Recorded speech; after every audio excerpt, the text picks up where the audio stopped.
Hello guys, today we will be looking at list data structure. So basically what is list? List is a type of data structure uh, enclosed with square brackets, starting square bracket and closing square bracket, and whatever inside it, it will be called as list item, and it can be integer, string, or anything, list of list also, like nested list. And you know lists are you know immutable, which means uh, after initializing the list you can modify it. Okay, so this is how we initialize list, like initial list equal to square bracket. Now if I print, you will see the list is empty because we haven't defined anything inside it. Now let's say this one DA language. Okay, now we have R, Python, all of them, and then we have one integer item also. So if I print it, it will return me as it is, whatever the data type was uh, with respect to, it will return us all of them. Now same thing, like if like I told you in indexing class also, if we want to access 0th element, we can access in list also. If we want to access from 1 to 3, we can access them also. Like if I run it, it will return me the first element. If I run this, it will return me the starting from 1, which is Python, up till 3, which is this one. Like here it works like uh, n index minus 1. So this is why it returned us Python and SAS only. Okay, now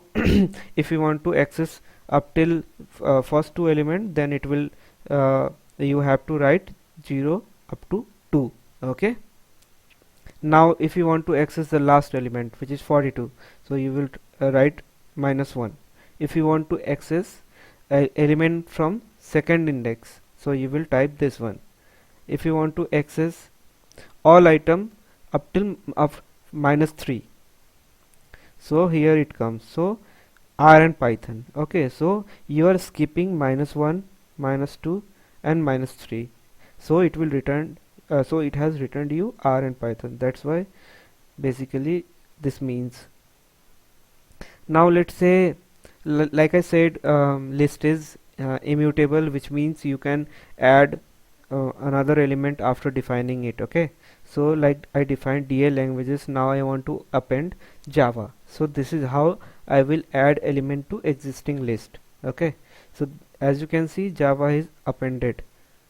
Okay, so this is how we append item in existing list. Now let's say we want to remove one element from the list, so it will it follows last in first out. So this is how it works in list. So basically, let's say again I am running this. Now I want to remove the last element, which is Java. So if I uh, run this, it will remove the Java, which is last element. So that's why I told you it follow the last in first out rule. Now same here, if you want to like pass index, so if you want to remove the very first element, so you will pop with the index of that element. So you can see that R is removed. Now if you want to, let's say, remove the SAS, so you will pass the one index and it will remove it. And then again, let's say in the existing list you want to append and also remove. So I mean, you can use pop if you want to pass index. If you want to use remove, then you have to pass that particular item like this. Here I am using. Now you can see R is not there because we appended and then remove it. Now let's say we again appended it. Now if you want to print it, you will see R is there. Now again I am appending it, which means 1 second, I have again appended it. So like list allow us to basically duplicate the list. So it here it will append it without any issue. You will see R repeated multiple time because repetition is allowed here, which means duplication. Now let's say I have declared basically a new variable which is new list and copying the existing list which is DA languages, and now I have like appending Java to it. Okay, now you will see what will happen. You can see I have appended Java in DA languages, but it affected the new variable that I have defined and where I have assigned DA languages. So which means if you like modify the variable where the actual list you have defined, it will copy the changes to new variable also. Like you can see here, I have appended Java into the existing list, which one old list. Now even I do not make any changes to new list, it will copy the change which has been done for original list. Okay, now let's say I want to append a item in new list.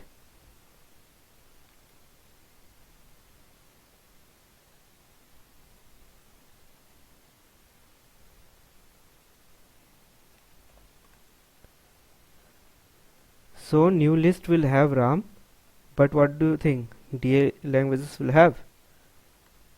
Yes, because you making the change in new list, so whatever the changes happening here, it will happen wherever it has been copied, okay, or assigned. So everywhere it will make the changes. So make sure you keep in mind this. Okay, now if you want to like, so basically id is used to you know, basically what is a id where this variable has been stored. Okay, so to identify what is the id assigned to this variable, you have to pass within id function that particular variable. Okay, now let's do for that element also new list.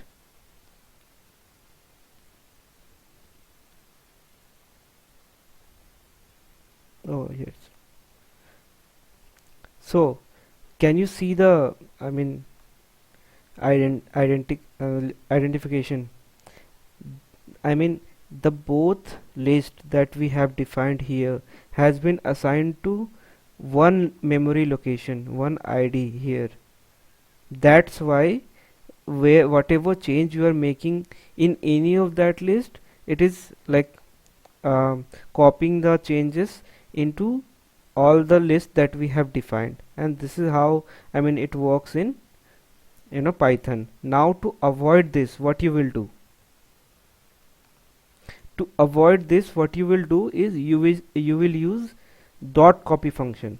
Now what dot copy does, so if you want to copy a element, you know, a list or a tuple or anything, or any data structure or data frame, anything, that time you will use dot copy so that it don't make any change to existing or let's say old variable, that is DA languages.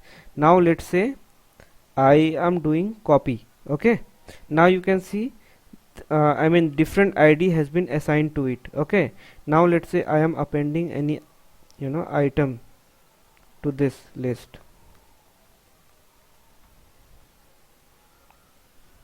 Okay, now you will see that change has not been done for DA languages. Why? Because address is sorry, ID is different for this variable because I have copied it. So any changes I do here will not going to affect the original variable. Okay, now let's say let's do some other in works. So let's say I have defined one sentence here. Okay, hi safe, this is to inform that I am not well today. Okay, now let's say you want to split on every space you see in the sentence. Okay, that way you will split every single you know, item in the in this string variable. Now see what will happen. Like I said, it will split on every white space it sees. Okay,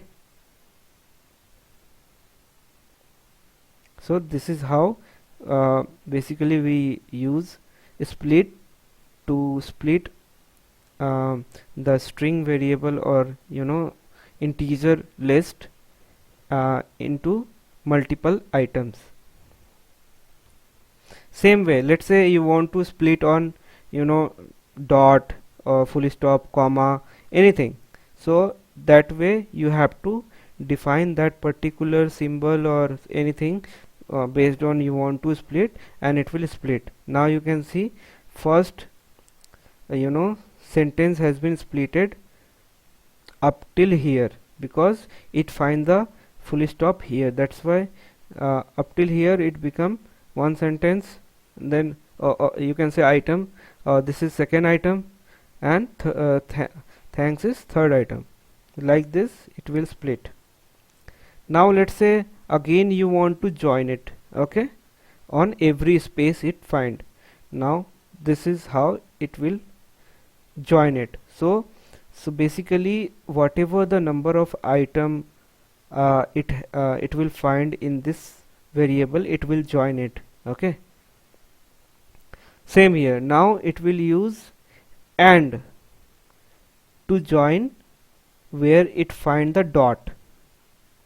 Okay, so in previous statement what we have done is we have joined on all elements, element wise, like first element, second element, and third element, and it joined to make one element. Now I am saying wherever you join it, you add one AND section, or sorry, AND symbol. So like I said, this is one item, so here it will add one AND. Second item, here it will add one AND. Third item, and here it will add last AND. And as you can see, it has done the same way.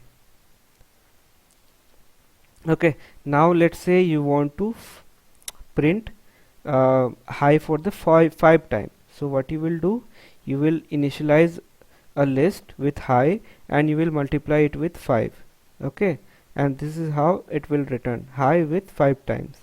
Again you will do my list plus my list, which is high plus high, will append to one list, and it will give you it will return you 2 high items.